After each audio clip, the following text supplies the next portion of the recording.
Once blind, I entered a home. My sight returned, but a voice inside warned me. Don't let them know you can see. Before I could even feel the joy of seeing the light again, that voice caught me off guard. The caregiver pushed open the door the very next second after I woke up, Medicine time. He gave me the pills. leaving only after I took my meds.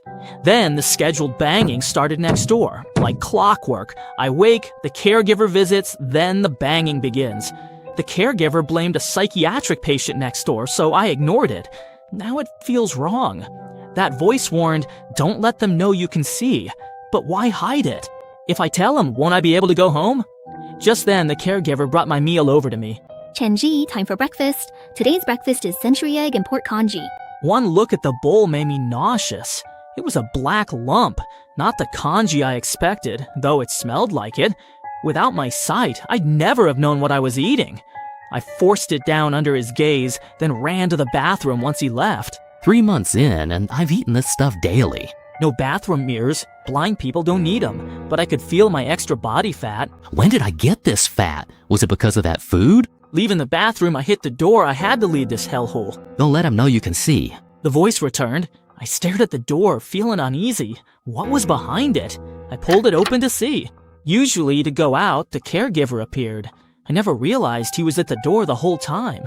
I quickly reached out as usual, and sure enough, Hand grabbed. Out for a walk? Yeah, I want to go out for a bit. under his gaze, I stepped forward, then stopped abruptly. The caregiver promised a garden hallway filled with flowers and sunlight, but what I saw now was different. There were no real flowers or sun. The dim hall held only scented artificial blooms and fluorescent lights simulating daylight. Everything here shattered my expectations. I wanted to run away, but I didn't dare. I didn't even know how to escape. What's wrong? Why are you shaken? It's nothing, I'm just a little tired. She led me to a bench and sat me down. Sit here and get some sun. I have to go take care of something. I sat there, stiff in the sun. The caregiver left, but I felt watched. Has he always been monitoring me? I didn't dare move, afraid to give myself away. The warning in his gaze must mean something. Does he know I can see? How do I stop his suspicion? I stood and fumbled back, ignoring the flower pot I knew was there. Or should I pretend not to see it? Just as I was about to bump into it, a hand pulled me back. Are you heading back? Why didn't you call me? I thought you were busy. I figured I've walked this path so many times I should be able to feel my way back. I feigned apology but felt secretly relieved.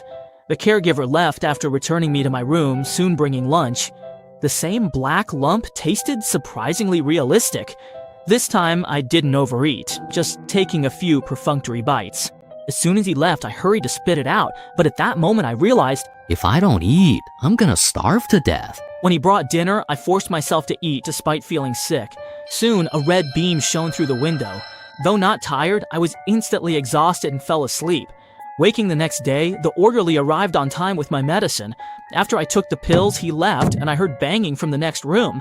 I wondered if I was in a loop, but when breakfast tasted different, I dismissed the idea.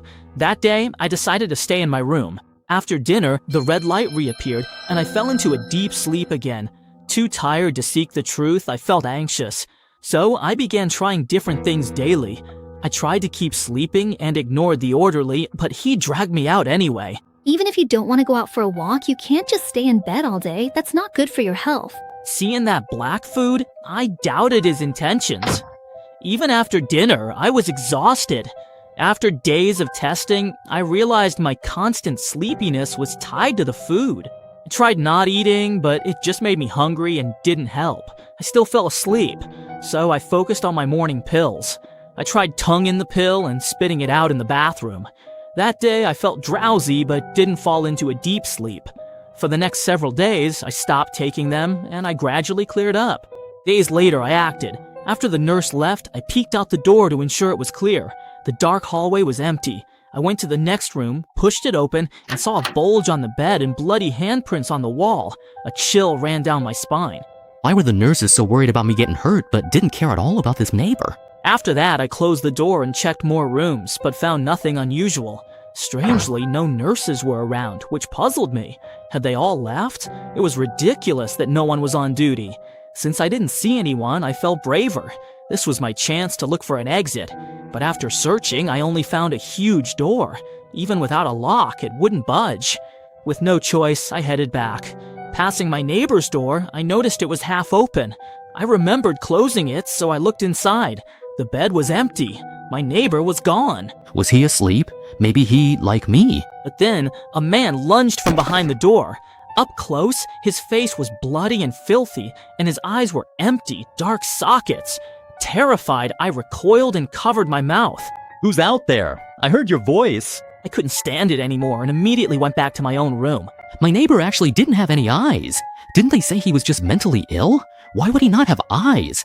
Why has this condition gotten this bad and yet the caregivers aren't doing anything about it? And also, why wasn't he asleep like everyone else? Could it be that he didn't take his medicine either? Between door attempts, I watched my neighbor closely.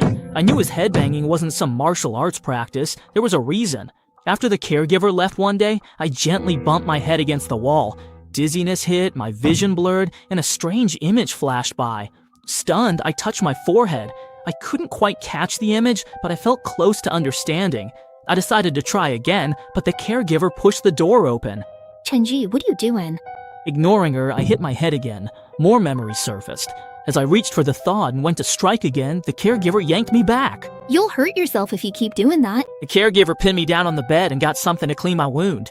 I heard my neighbor headbangs against the wall, so I tried it. Why do they do that every day? Doesn't that hurt? It's okay, he doesn't feel any pain. I was skeptical. He was bleeding from his head, and if he felt no pain, was he human? The caregiver lied. My mind spun, recalling the scene from earlier. I miss home. Can you help me contact my family? Your family is very busy and doesn't have time to visit you. Once you recover, you can go home, so you need to take your medicine and try to get better soon. Just let me call them. That's fair, right? Do you really want to trouble them? Most of the people sent here don't come from well-off families. Why do you think they haven't contacted you for so long? Don't you know the answer in your heart? To them, you're just a burden. The caregiver's words pierced my heart. No normal caregiver would say that. What's your problem? I just want to get in touch with my family. Is that really too much to ask? Heh, stop dreaming. Your family doesn't even want you to come back. Have you forgotten how you ended up here? Then the caregiver left, confusing me. How did I get here? Didn't my parents send me? My parents brought me to this nursing home. I saw them crying, but something was wrong. I was already blind then. My head throbbed and I blacked out. Later, I woke to an argument. I was back in my parents' apartment, hearing noise downstairs. I looked outside. A group had stopped them. With your kid like this, why let him run around? Just send him to a nursing home. Dad apologized to all, while Mom stood by him crying. Then I saw my parents talking inside. There's a nursing home that only costs $3,000 a month. Let's send Xiaoji there. I tried to say I was better, but then I woke in bed. Was that dream connected to my memories? Something was off, I could see. Pain triggers my memories. I know why the neighbor banged his head. He knows something. Thinking of this, I immediately went to the neighbor's door, gently pushed it open and walked in. You finally came! How'd you know I would? Don't let them know you see. I was stunned. So it was you reminding me. There? Shame it wasn't me. Know about that phrase? Did you hear it too? He didn't answer, just touched his own eyes. What happened to your eyes? This is what happens when you don't listen. Hearing that, my knees buckled and I hit the floor. My name's Wang Qiang. One day when I woke up, I found that I could see. I was so happy at that moment and couldn't wait to share this joy with the caregiver. That day, there was the same voice reminding me, but I didn't listen and told the caregiver right away. The caregiver didn't say much at the time, just congratulated me in the same cheerful tone and said my family would come pick me up soon. But everything changed that very day. A group of caregivers rushed into my room, pinned me down on the bed, and forcibly gouged out both of my eyes. Your family's gone, leave, and you'll have nothing. Eyes are useless now. Stay in the dark. It's your home now. After that, I became the way I am now. Every day I bang my head against the wall just to keep myself awake, because the medicine they give makes people drowsy and messes with your memory. After hearing his story, I was glad I believed that warning. Something's off with this sanatorium. It's like a cage. We have to get out. Ready to go? I dream of it, but can we escape? We went quiet. This place is weird.